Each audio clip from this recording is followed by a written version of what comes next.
everybody. It's Friday morning, and this is the Roundtable. And these are my friends. I have Justin, Joe, Ian, Paul, and Eric, the Inside Texas gang. And we're going to talk about this matchup, and then at the end, we're going to give you guys predictions so you can argue with those predictions. Paul, what's up? It's a rectangle.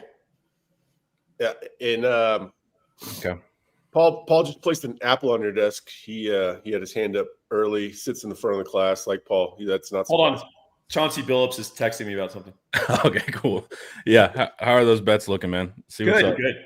All right, good. I'm glad to hear it. You guys need to go over to Inside Texas. You can join for $1, and you can read all these guys' work, recruiting, analysis, team news, everything you know. These are the guys that do that. All right. Mississippi State Bulldogs. Texas had their struggles, and Mississippi State has improved. So it should be an interesting game. Hopefully it's not, though.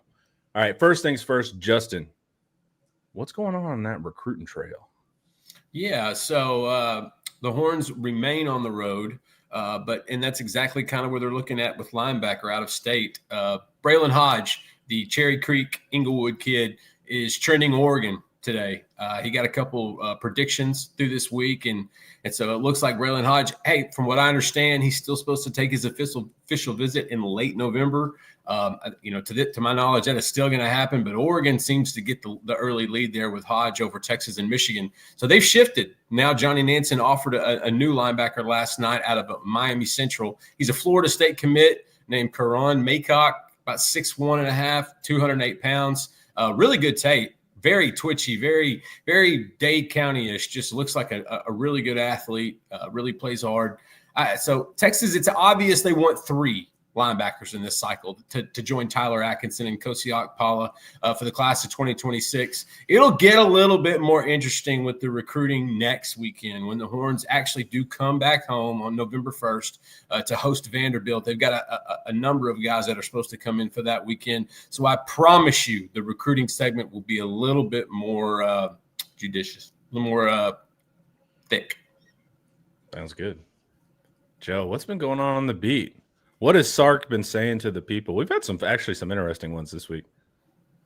Yeah, this has been an interesting week for Sark because it's just another game away from Austin. And that's something that he talked about, like when's the last time that's happened, where he's had basically a month on the road.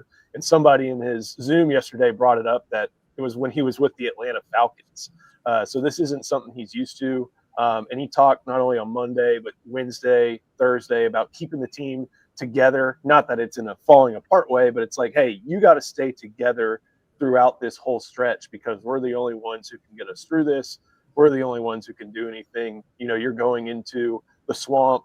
You're going into a hostile half of the Cotton Bowl, going to Lexington, going to Starkville, where there's going to be a lot of cowbells ringing on Saturday. And you're the only ones who can do something about it. So a lot of emphasis on staying together. You know, we can talk. He could say whatever he wanted to about some of the offensive and defensive, mishaps and issues. But what else can he say that's really going to change anything?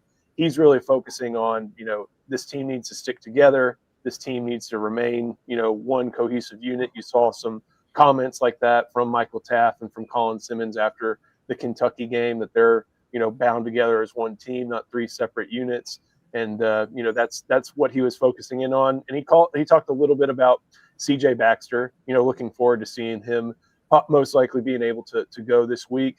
Expectations for him, I wouldn't have very high. I don't think anybody, below me or to my left has high expectations for CJ Baxter. But I think Sark just feels very, very just interested in seeing CJ Baxter finding success and finding the field. And, he's someone who the team definitely respects as far as his work to rehab, his work in the locker room, and they want to see him succeed. We'll see how much he's actually able to contribute. But that was something Sark talked up a good amount this past week.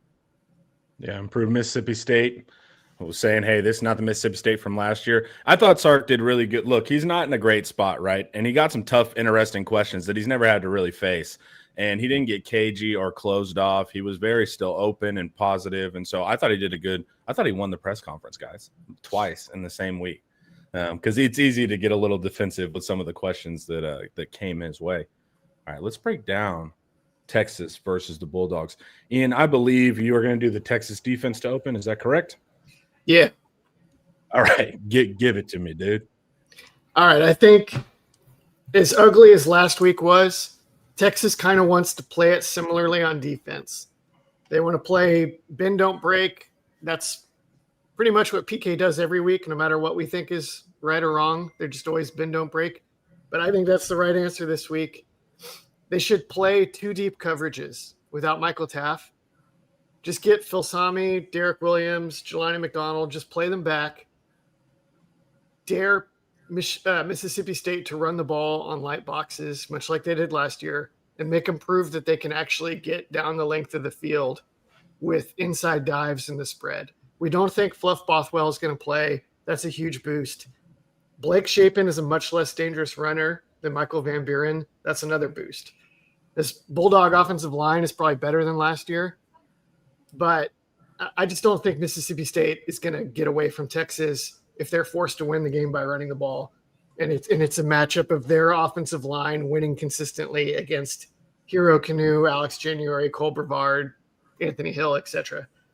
So I think that's the trick this week. Play another game where it's like 1st to 20 wins, and then hope to God in a turnover, special teams, or the offense figuring something out. Yeah, they're a high penalty, low luck team, and Texas is a high penalty, low luck team. So whenever those two meet, it could get a little bit strange. And them trying to hit deep on us, right? With old Brennan Thompson, our old familiar friend. Yeah, they can't have that. They can't have Mississippi State putting pressure on the offense with bombs early in this game. That's a disaster scenario. I agree. All right, before we keep going, we're going to talk to Paul next. But before we do that, let's hear a word from Laura Baker. If you're looking for a home in the Austin area, there's only one number to call. That's Laura Baker at 512-784-0505. Laura's a part of the elite Andy Allen team at Keller Williams Realty. She's helped Longhorns find their dream homes all over Central Texas. You can just ask our very own Ian Boyd, who moved from Michigan to Texas with Laura's help. Whether you're searching in Austin, Round Rock, Georgetown, San Marcos, or even parts of the 254 or the 210, Laura has you covered. So call 512-784-0505, or you can email her at laura@andyallenteam.com. She's a Longhorn, a friend of Inside Texas, and the person you need to call to get your next home in Central Texas. Call Laura Baker today. Contact info is in the description. Thank you very much, Laura. Paul, the Texas offense. Have fun with this one, man. What are we going to see? I got the easy assignment. Thanks, Ian. Yeah, for sure. Can we acknowledge that there's a baby in a bucket hat? No, I think Leave Ian alone. Y'all have joked about that, Matt. I also saw a golden retriever somewhere in the background. Joe's really trying to raise our demography with women. It's been a brilliant strategy. This sounds like he's in Atlantis. So, there's a lot going on with Joe this week. He is in Mississippi. It's a lost empire. All right. Let's talk about the Texas offense. How do we get towards competence, right? That's the goal. If we can exceed 179 yards at 3.3 yards per play and 6 pure offensive points that weren't set up by the defense or special teams, that's a win, right? So probably not exaggerating too much. I guess everyone's talking about CJ Baxter. With all respect to CJ, I don't think he's going to be a huge factor in this game plan. He's a good pass protector. He might be useful in that role. But what we really need to do is major an outside zone. And we need to establish some sort of run game identity and not have sort of a grab bag of plays and sort of throw stuff at the wall and see what sticks. I think we need to come out running the ball in outside zone. Mississippi State has shown themselves to be very vulnerable to that.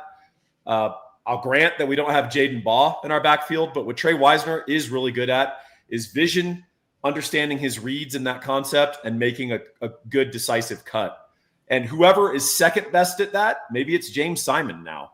That needs to be the guy that gets the 10 or 12 supplementary carries. Off of that, then we can layer a passing game.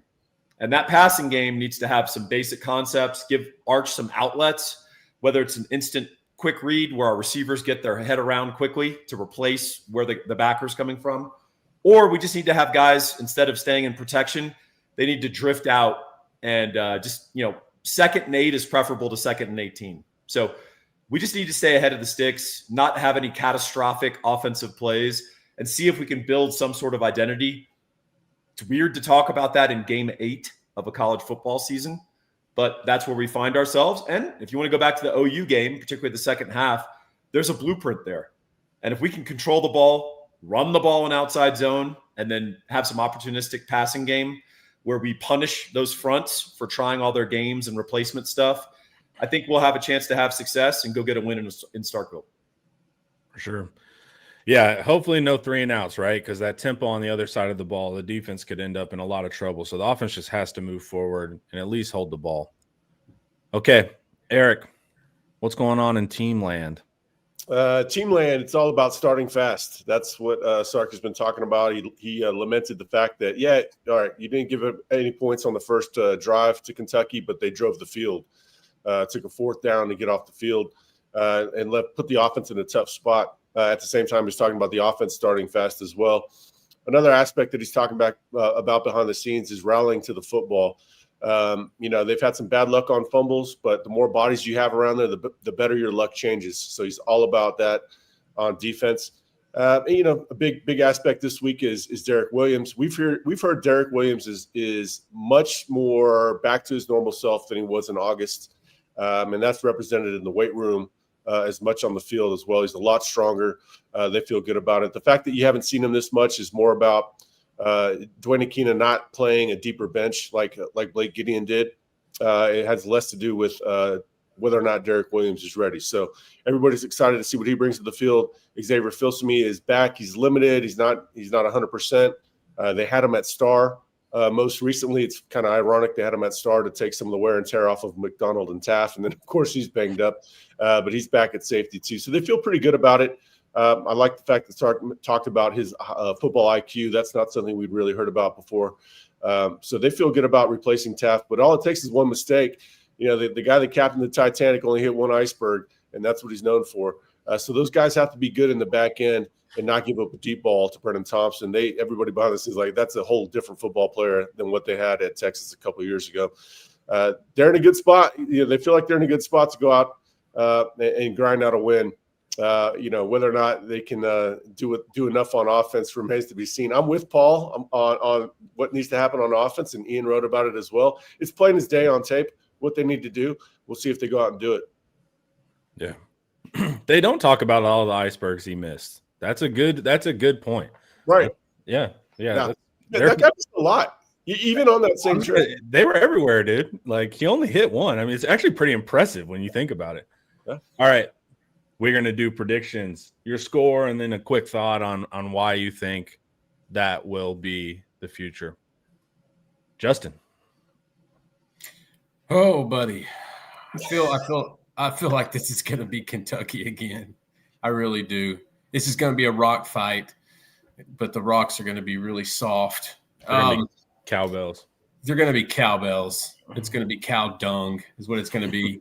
Listen, the defense packs. When you go on the road, the defense comes with you, and that's the staple of this team for the last 2 years, if not longer. They're going to come ready to go. I think the Michael Taft thing is going to really not only test Jelani and Derek Williams, but kind of show what the future is going to look like next year in the secondary back there with Filsaime and Jordan Johnson-Rebel and those guys. And so I got Texas winning 17-16.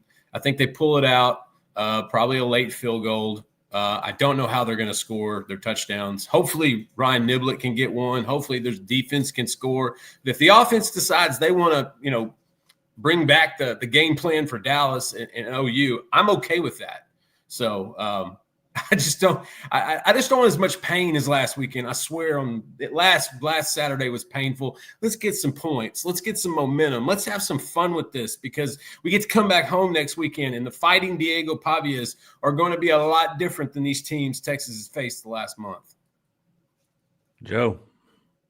Yeah, she was whispering after hearing about Eric talking about, starting out fast. She really likes the first quarter over 9.5. So cool. Like that one there. I think it's going to be 24-17. Last year we looked at this game and it was Mississippi State trying to reduce possessions, slow. I feel like they're going to be moderate to maybe a little bit more closer to the Levy up-tempo offenses that we see. I think that's going to build possessions. And I think, if Texas goes 4 for whatever it is, 3 touchdowns and a field goal, that could be enough to win it. And I think as long as what Justin mentioned, if they are able to stay sound without Michael Taft and limit explosives, that's going to be the big thing. And even without Michael Taft, like those wide splits make it really tough for him in the middle of the field to get anywhere. So the corners have to play well. I feel like the Mississippi State's going to get a couple, big plays. As long as they don't result in 6 points, gives Texas offense or defense another chance. I think they're going to try to drive up possessions, but I think Texas defense does just enough to hold on. And 24-17. Ian. I'm really tempted to pick the Bulldogs in this game. It's just, I think this is a very dangerous game for Texas. They've got bigger opponents coming up down the pipe. But I think it's obvious enough to the staff and the team that they need this one.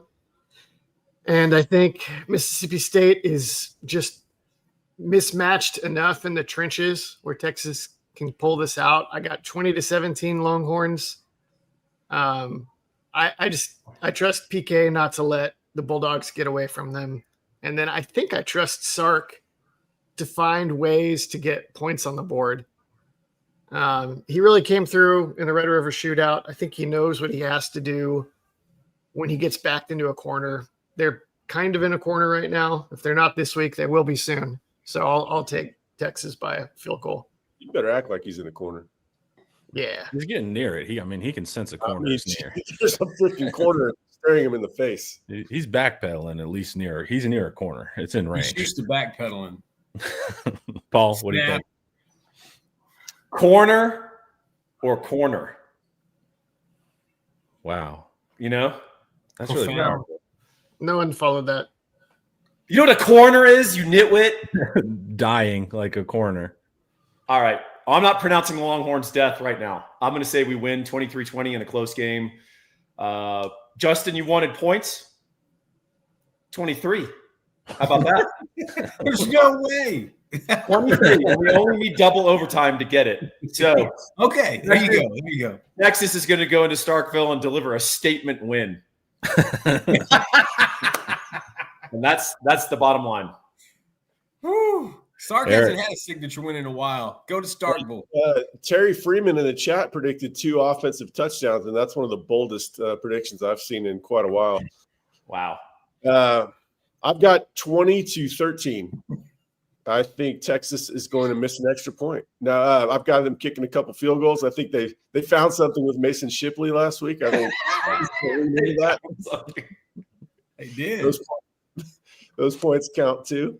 2013. Oh, this is rough that we're at this point. But actually, Mississippi State, I've got a lot of respect for Jeff Lebby as a football coach. That seems pretty good. They're on a 3-game losing streak. They need it every bit as bad as Texas does. So I think everybody's in the corner in this one, and we'll see who comes out fighting out of that corner. 2013 Texas, and I think it's actually going to be a pretty decent game for Texas. I think they're going to run the ball decently well, and that'll do enough. I don't think they're going to get a ton of pressure relative to recent weeks. I think they're pretty predictable with how they blitz. And I think the way they blitz, you can punish them for that in the passing game. And we'll see if Arch can deliver on those easy shots. I hope he does. I hope he bails me out of some of these YouTube comments I've been doing. Yeah, that's the problem. With an inconsistent team, it can also be inconsistent to the upside. So maybe we see inconsistent to the upside here with everything going on.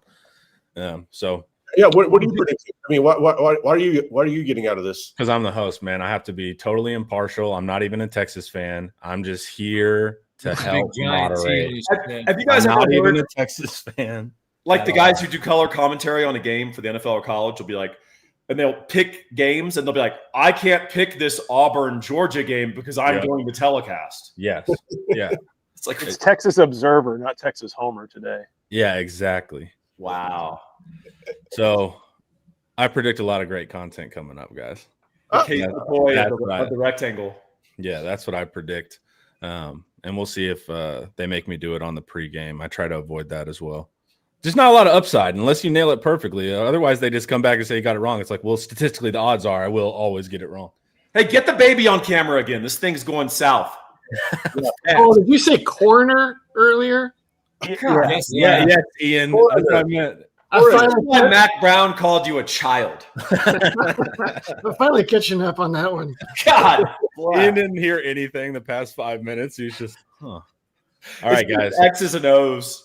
Yeah, going around there. All right, everyone. Thank you guys for watching. It's going to be fun. We have Inside the Program coming up. And then also, remember, tomorrow, an hour before the game, come hang out pregame. As soon as the game's over, we're going to have an awesome post game for you as well. And join Inside Texas for only $1. You can read all these guys' work, all the inside information. We're on recruiting too, and analysis from these guys. And Joe's on the beat. You can see he's in Mississippi right now. Everyone have a wonderful Friday, and I'll see you guys later.